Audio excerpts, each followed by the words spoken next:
오순절의 역사는 이 기독교 역사상 굉장히 예수 그리스도가 이 땅에 오신 다음에 제일 크게 일어난 성령의 역사죠. 이 오순절은 우리에게 굉장한 의미를 주고 있습니다. 많은 사람들이 오순절 날 성령이 임했다 이래갖고 성령이 임한 상태야 예수 그리스도를 영접한 상태를 많이 혼동하는 것 같아요. 예수는 예수대로 영접하고 성령은 또다시 성령을 영접해야지 되는 줄 알고 있어요. 예수 그리스도와 성령의 관계를 정확하게 정리하는 곳이 없습니다. 이게 좀 정리가 돼야 되거든요. 예수 그리스도를 영접했다고 그럴 때는 예수 그리스도 영접해서 교회 나오고 신앙생활을 시작하고 구원의 의미로 생각을 하고 중간에 예수 그리스도를 영접하면 별도로 성령을 영접해야 된다 이런 표현은 안 쓰고 성령이 오늘의 본문처럼 임해야 된다 이렇게 생각을 합니다. 예수 그리스도를 영접한 거하고 성령이 임한 거하고의 관계를 잘 모르다 보니까 예수 그리스도를 영접하고 나서도 특히 찬양을 하면서 예수 그리스도를 알지 못한 상태에서 자꾸 성령이요 임하소서 임하소서 그러면서 찬양을 많이 부르죠. 특히 요새 젊은 사람들이 찬양할 때 감성으로 예수 그리스도를 잊어버리고 성령이 임하는 것을 원한다 이렇게 생각이 듭니다. 그런 부분이 다르기 때문에 이 오순절의 의미는 남다를 것 같아요. 예수 그리스도를 영접했다고 그랬을 때 이 예수 그리스도는 하나님하고 함께 있다고 그러죠. 하나님하고 함께 계시는데 요한복음 4장 24절에 하나님은 영이시니 이렇게 얘기합니다. 그리고 다른 본문 가서 자주 사용하는 본문이지만 마태복음 10장 20절에 그날에 너희가 이야기하는 게 아니라 너희 속에 계신 성령 하나님이 이야기하신다, 말씀하신다 이렇게 표현을 하고 있죠. 요한복음 4장 24절에서는 그냥 하나님은 영이다 이렇게 얘기를 합니다. 예수의 영도 있고요. 성령도 있고요. 보혜사도 있고요. 진리의 영도 있고요. 여러 가지 영을 얘기를 합니다. 근데 보통 성령을 많이 쓰죠. 성령의 대단함을 이야기하는데 성령의 대단함과 역사하심을 얘기하는데 제가 한번 여쭤볼게요. 하나님은 영이시니 그 나열한 영보다 하나님의 영이 크겠습니까? 제가 나열한 영이 크겠습니까? 하나님의 영이 제일 크거든요. 근데 이 하나님 영을 표현할 때 그 앞에 하교라는 단어를 붙여서 형용사입니다. 형용사는 명사를 꾸며주는 역할뿐이 못해요. 거룩한 영이라는 거죠. 하나님은 영이신데 하나님을 좀 더 우리에게 좀 위대하고 높으신 분으로 얘기하기 위해서 성령 이렇게 얘기를 하는 겁니다. 원래는 영이시라는 거죠. 형용사인 하교, 거룩한, 꾸며주는 거를 했다는 거죠. 그러면 하나님이 성령이시면 주는 영이시니 예수 그리스도를 영이라고 얘기할 때 그럼 예수 그리스도는 거룩하지 않습니까? 성령이라는 얘기. 성령의 의미를 별도로 생각하면 안 되신다는 거죠. 하나님은 영이시고 주는 영이신데 그 주와 함께 계신 하나님을 우리가 영접을 했다는 거죠. 우리 안에 예수 그리스도가 있다 그러고 성령이신 하나님 아버지가 있다 그러고 영접 사건 이후에 하나님과 함께 임마누엘이라는 표현을 할 때 아버지가 내 안에 계셔요. 예수가 내 안에 계셔요. 우리가 이런 표현들을 이야기하면서 신앙생활을 하는 거죠. 항상 말씀드리듯이 성경에서는 내 안에 하나님이 계신다. 내 안에 그리스도께서 계신다. 이런 내용도 있지만 주로 그리스도 안에서 이런 표현을 합니다. 왜 그리스도 안에서 표현을 하냐면 하나님과 그리스도는 함께 있기 때문에 여러 본문에서 그리스도 안에서 하나님이 계시사, 그리스도 안에서 아버지가 계시사, 우리에게 기름을 부었다 이렇게 얘기해요. 성경의 요체는 하나님과 그리스도는 하나다. 거기에 대해서 설명해낸 구절이 없어요. 그리스도 안에 들어갔더니 그 안에 하나님 아버지가 계셨다는 겁니다. 요한복음 14장 6절에 나 예수로 말지 않고는 아버지께로 갈 자가 없다는 거죠. 왜? 그리스도 안에 하나님 아버지가 계셔요. 아버지께로 왜 가냐 이거죠. 고린도 후서 1장 아버지가 그리스도 안에 계셔서 우리에게 기름을 부었다 이렇게 해줍니다. 우리가 그리스도 안에 들어가는 이유는 구원의 의미도 있지만 그 안에 들어가면 기름을 부어준다는 거죠. 왕권을 주시고요.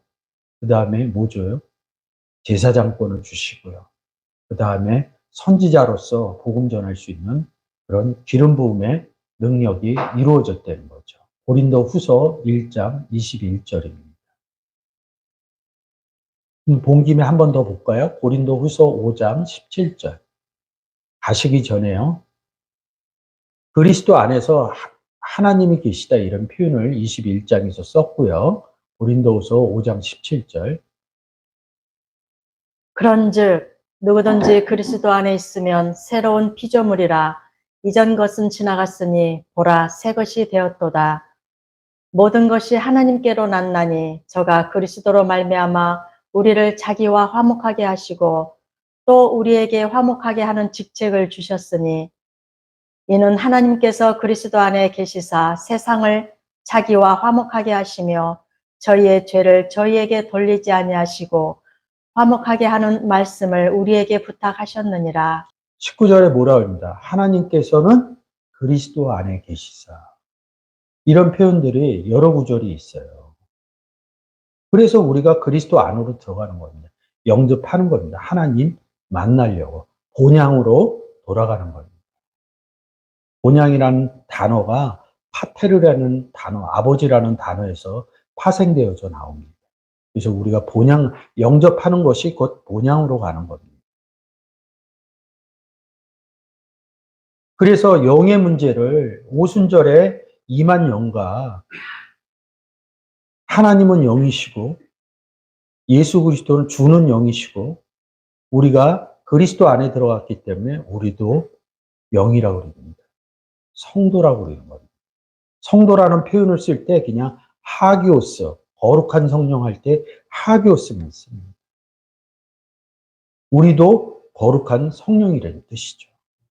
근데 이게 성경적으로 풀어지지 않으면 오순절날 마가 다락방에 임했던 성령 때문에 예수 그리스도를 영접하고 나서 별도로 오순절에 성령을 받아야 되는 것처럼 얘기를 합니다.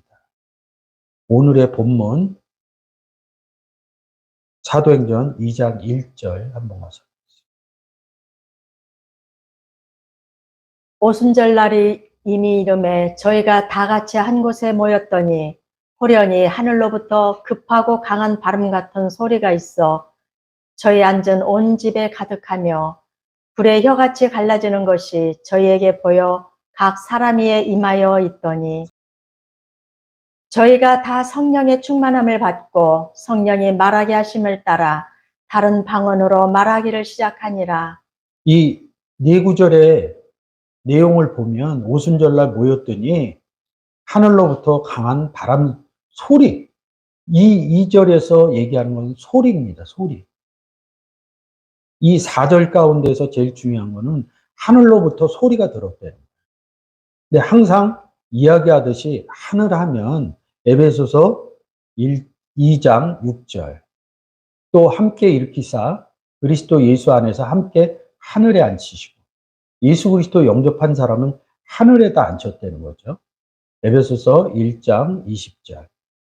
그 능력이 그리스도 안에서 역사하사 죽은 자들 가운데서 허물과 죄로 죽었던 사람을 예수 그리스도 영접함으로 말미암아 다시 살린 거죠. 하늘에서 자기의 오른편에 앉히셨다 이렇게 얘기를 합니다. 하늘에 앉혔다는 거예요. 예수 영접한 사람들이 하늘에 앉혀서 우리가 하늘이 됐다는 거예요. 여기 오른편이라는 단어는 덱시오스라는 단어로, 이 단어가 파생된 단어는 데코마이라는 단어로 영접하다 할 때 쓰는 거예요. 하늘에서 영접했다, 그것을 오른편에 앉혔다, 이런 표현으로 쓴 겁니다. 성경은 정확해요. 특히 원문으로 쓴 내용들을 보면 정확합니다. 다시 사도행전 2장 1절로 가시겠습니다. 이 각 사람 위에 임하였다는 겁니다. 뭐가 임했다는 거예요? 4절을 보면 성령이 임했다는 거고, 성령의 충만함을 받고 할 때는 푸뉴마 하기오스 이렇게 씁니다.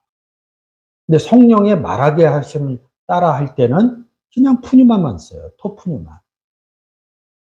이 토푸뉴마 쓸 때 주는 영이시니 이럴 때 토푸뉴마를 씁니다. 3절로 올려주세요. 그러니까 토푸뉴마를 써도 거룩한 영이고요. 푸뉴마만 써도 그냥 성령입니다.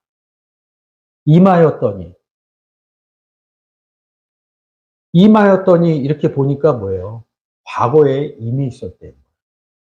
그날 오순절날 성령이 임했다고 그러는 게 아닙니다. 한글로 바꿔주시고요. 근데 이 사건을 사도행전 1장에서 예수 그리스도가 하늘로 올라가시기 전에 하신 말이 있어요. 사도행전 1장 8절. 오직 성령이 너희에게 임하시면 너희가 권능을 받고 예루살렘과 온 유대와 사마리아와 땅끝까지 이르러 내 증인이 되리라 하시니라. 원문으로 한번 바꿔주세요. 사도행전 1장 8절 때문에 사도행전 2장에서 성령이 임했다 이렇게 얘기해요. 임할 것이다 이렇게 본 거예요. 그래서 2장에서 임했다 그러는데 여기서 임하시면 이렇게 보면 뭐예요? 또 클릭해 주세요. 또 과거를 써요. 아우리스트 시제 써갖고 성령은 임해 있었다 이거예요. 우리가 예수 그리스도를 영접을 합니다. 예수 그리스도를 영접한 게 뭐냐면 푸뉴마 영을 영접한 거예요. 성령을 영접한 거예요. 고린도전서 3장에서 너희를 그리스도 안에서 어린아이로 젖으로 먹였다는 거예요. 어린아이 시절이 있고 학교 다니는 시절이 있고 그리고 내가 안 지식을 얘기할 때가 있다는 거예요. 그것이 오순절 사건이래요. 다시 한글로. 임하면 뭐 하냐는 거예요. 내 증인이라 되리는 거예요. 내 증인이 된다는 게 뭐예요? 예수 그리스도의 증인이 된다는 건 뭐예요? 예수 그리스도에 대해서 얘기한다는 거죠. 복음 전한다는 거죠. 어디에서? 예루살렘과 유대와 사마리아 땅끝까지 이르러 복음을 전한다 이런 얘기. 2장 4절로 갈게요. 말하기 시작했어요. 성령의 말하게 하심을 따라.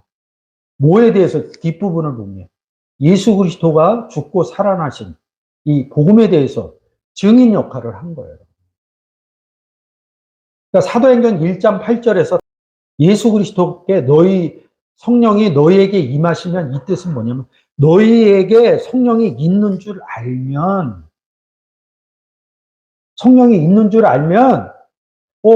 성령이신 하나님과 예수 그리스도가 나와 함께 있네 이게 깨달아지면 요한복음 15장에서 내가 비록 복음을 전하지만 농부인 아버지가 말씀하신다 이런 내용들이 이루어져서 복음을 전하기 시작한다는 거죠. 그 사건이 사도행전 2장 사건이라는 거죠. 사도행전 2장 다시 가시겠습니다. 4절. 누구에게 복음을 전하는 거죠. 저번 주에 오순절을 온 사람들 얘기를 했습니다. 5절에 각국에 모인 사람들 뒤로 저번 주에 설명을 했어요. 그때 경건한 유대인이 천하 각국으로부터 와서 예루살렘에 우거하더니 그때 역사적으로 그들은 6월절 지금의 오순절인 7.7절 장막절에 무조건 예루살렘 성전으로 와요. 유럽에서 많은 사람들이 그때 하나님을 믿었습니다. 예수 그리스도 믿은 거 아닙니다. 그 사람들이 이 신명기 나오는 하나님의 3대 정규 때 예루살렘으로 왔어요. 여기 지금 경건한 유대인 이렇게 써 있는데 이 경건하라는 뜻은 여러 의미가 있어요. 역사적으로. 뭐냐면 그 당시에 하나님을 믿으면 할례를 행해야 돼요. 표피를 베껴야 된다. 그 표피를 베끼는 것은 죽음을 각오해야 돼요. 지금처럼 항생제가 발달하지 않아갖고 그 표피 베끼는 거 하나로 감염이 돼서 죽는 사람이 되게 많았대요. 근데 유대인들은 그것을 했다는 거예요. 근데 유대인 외에 하나님을 믿는 사람들은 하나님 믿기는 해. 근데 할례 의식을 행하지를 않아요. 안식일이면 회당에 와서 구약의 내용들을 낭독하는 걸 들어요. 할례를 행한 사람들은 이 가운데 앉습니다. 이 문헌에서 제가 본 거예요. 그리고 할례를 하지 않은 사람들은 양 사이드에 앉는 경건하다 이렇게 씁니다. 신약에 와서 할례를 예수 그리스도가 온 이후로 세례로 사건을 바꿨습니다. 예수 그리스도 영접 사건으로 모든 내용을 바꿔버려요. 오순절 날이 돼서 그동안 한마디도 못하던 제자들이 대표적으로 제자인 베드로가 이야기를 하기 시작했습니다. 각국에 모인 사람들한테. 하나님 얘기 안 해요. 예수 그리스도 얘기를 해요. 왜? 예수 그리스도를 얘기한다는 것은 뭐냐면 예수 그리스도와 아버지는 하나라는 의미를 깨달았기 때문에 예수 그리스도를 얘기를 해도 하나님을 영접시키는 사건이 일어나고요. 하나님을 영접시켜도 예수 그리스도 영접 사건을 베드로는 알게 된 거죠. 성경의 내용을 알기 때문에. 그래서 이 내용들이 쭉 보면 예수 그리스도에 대해서 얘기를 하는 거예요. 제자의 수가 3,000명이 됐더라. 이렇게. 오순절 사건은 어떤 내용이냐? 예수 그리스도 영접하고 성령인 내 안에 계신 예수 그리스도가 하나님으로 성령으로 내 안에 내주하는 것을 깨달은 사건이 오순절 실질적 사건이라는 거죠. 2절, 3절 한번 보겠습니다. 하늘로부터 급하고 강한 바람 소리의 이름입니다. 원문으로 한번 열어주세요. 하늘로부터, 하늘로부터 나왔다는 거예요. 뭐가요? 바람 같은 소리가 나왔다는 거예요. 하늘로부터. 하늘에 누가 있길래요? 저 하늘에. 우리가 오순절 사건을 뭐라고 그러냐면 마가다락방이라고. 마가다락방에서 이루. 다락방에서 하늘이 보이실까요? 다락방 걸으면 왕상에 가면 성전 안에 다락이 있다는 겁니다. 성전의 상태를 얘기를 해주는 거거든요. 하늘로부터요.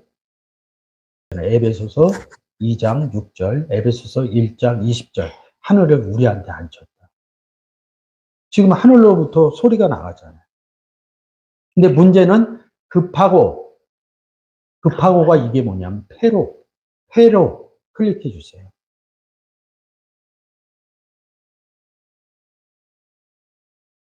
이 페로라는 단어예요.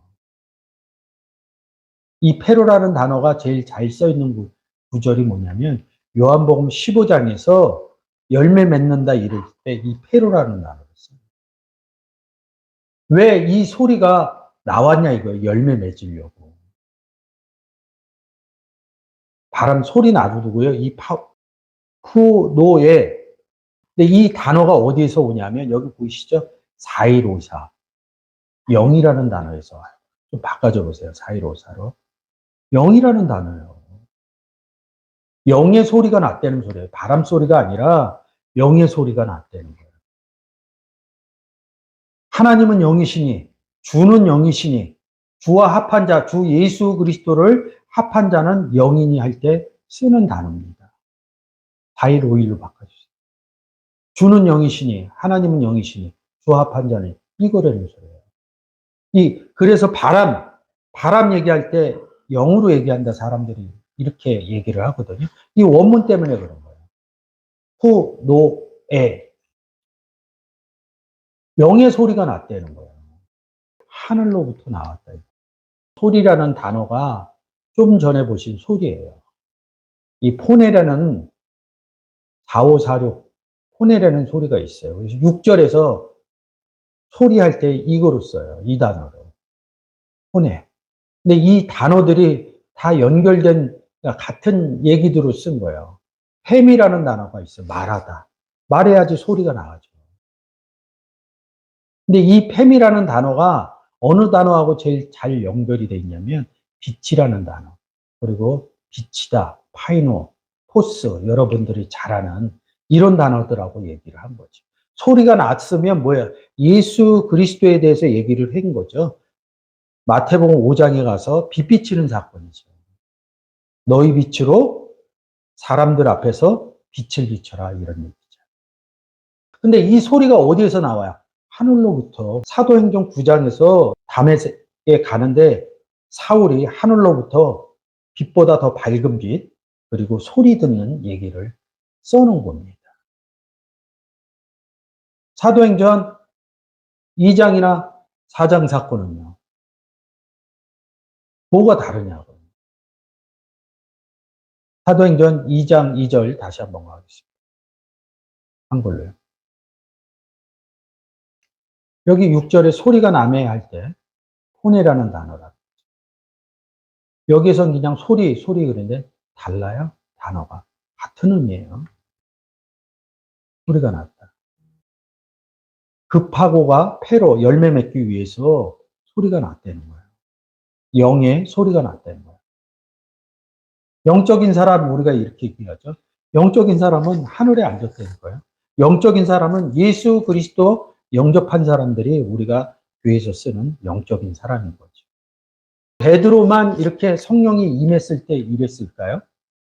성령이 임하여 진 상태에서 예수 그리스도가 안에 있는 상태에서만 오순절 사건이 일어난다는 겁니다. 새롭게 성령이 온 게 아니라 내 안에 성령이신 하나님 아버지와 내 안에 성령이신 예수 그리스도가 나와 함께 임마누엘 했다는 것을 깨달은 사건이죠. 그 다음에 이게 깨달아지면 내가 얘기하는 게 아니라 하나님의 역사로 보는 거죠. 어떤 역사? 성경의 내용을 얘기할 때 그 역사가 일어난다는 거죠. 성령이 임해서 말하기 시작한 사람이 베드로가 처음일까요? 누가복음 4장 18절. 예수께서 그 자라나신 곳 나사렛에 이르사 안식일에 자기 규례대로 회당에 들어가사 성경을 읽으려고 서심해 선지자 이사야의 글을 들이거늘 책을 펴서 이렇게 기록한 데를 찾으시니 곧 주의 성령이 내게 임하셨으니 이는 가난한 자에게 복음을 전하게 하시려고 내게 기름을 부으시고 나를 보내사 포로된 자에게 자유를 눈먼 자에게 다시 보게 함을 전파하며 눌린 자를 자유케 하고. 회당에 모였다 그러죠. 오순절 날도 어디에 못 계세요? 성전에 다 못 들어가요. 베드로는 성전에 들어갈 수가 없어요. 예루살렘 성전에. 지금 누가복음에서 읽은 것처럼 회당에서 모였겠죠. 아니면 길거리에서 모였겠죠. 뭘 들으려고? 책을 펴서 이렇게 기록한다. 성경의 내용을 듣기 위해서. 주의 성령이 내게 임하였으니. 굉장히 중요한 구절입니다. 임하였으니. 그러면 아까처럼 과거일까요? 임하였으니까. 그냥 에피예요, 에피. 위에 있다. 이런. 성령도 아니에요. 그냥 푸뉴마의 주의 영이 이렇게 얘기합니다. 영이 있었다는 거예요. 영을 갖고 있어야지 오순절 사건을 내 안에 하나님 아버지 성령과 주 예수 그리스도 성령이 내 안에 있어서 그걸 확인한 게 오순절이다 이렇게 얘기했듯이 그래야 말할 수가 있는 거예요. 책을 펴서. 베드로가 2장에서 얘기한 것은 성경의 내용을 얘기한 겁니다. 그것을 책을 펴서 누가복음에는 이렇게 말씀하신 거죠. 한글로. 임한 거죠. 유대의 경건한 자들이 회당 안에 들어왔다. 그래서 복음에 대해서 얘기해 줬다는 거죠. 구원 얻는 사건이 이루어졌겠죠. 예수는 성령이 내 위에 있다 이런 뜻으로 표현을 해놓은 거고, 베드로 오순절 사건은 1장하고 1장 8절하고 2장 2절, 3절, 4절의 내용들은 예수 그리스도를 쫓아다니면서 말로는 계속 들어요, 이 얘기를. 아버지 하는 나는 하나다. 너희와 함께 임마누엘. 근데 이게 현실화가 안 되는 거예요. 안 되는데 사도행전 1장에서 얘기하시고 하늘로 간 거예요. 이 옆에 섰던 사람들이 왜 하늘을 쳐다보느냐 이렇게 얘기를 하는 의미들이 다 깨달아집니다. 하늘의 의미만 잘 깨달아진다면 그 내용들이 깨달아지는 거죠. 그리고 왜 또 두 사람이라고 할까요? 그리고 신혼, 유코스 이렇게 얘기합니다. 이 단어 하나하나에 다 성경의 구원의 의미가 들어가져 있어요. 8절 한 번 더 마치고 4절. 너희에게 성령이 있다 이렇게 얘기해요. 너희가 성령이 있는 줄 깨달으면 내 증인이 되리라 복음을 전하리라. 그래서 급하고 강한 바람 소리 같은 영의 소리가 각 사람 위에 임하여 있는 것을 발견했다는 거죠. 다시 3절, 2장 3절이요.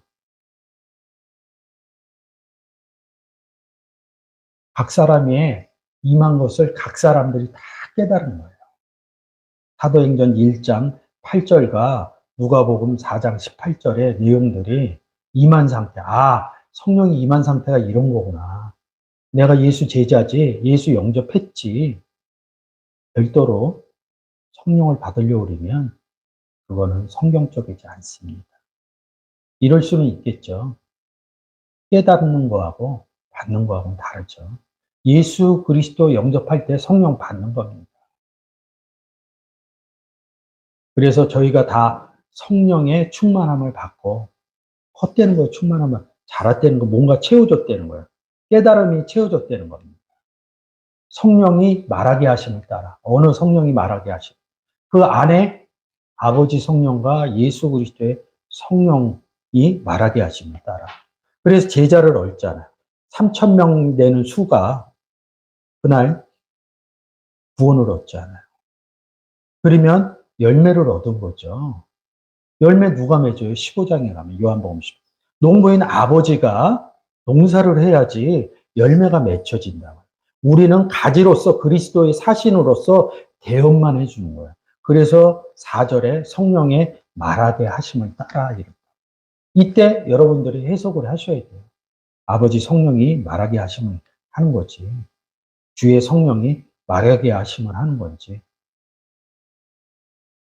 가진 내가 태어나는 건지. 이 부분을 정확히 아시면 성경이 또다시 하나님 은혜로 보여지는 은혜가 달라질 것입니다. 그래서 오순절 사건은 성령이 임한 것이 아니라 성령이 임했던 것을 알아서 성령의 말하게 하심을 따라 말하기 시작했다는 사건이 오순절 사건입니다. 감사합니다.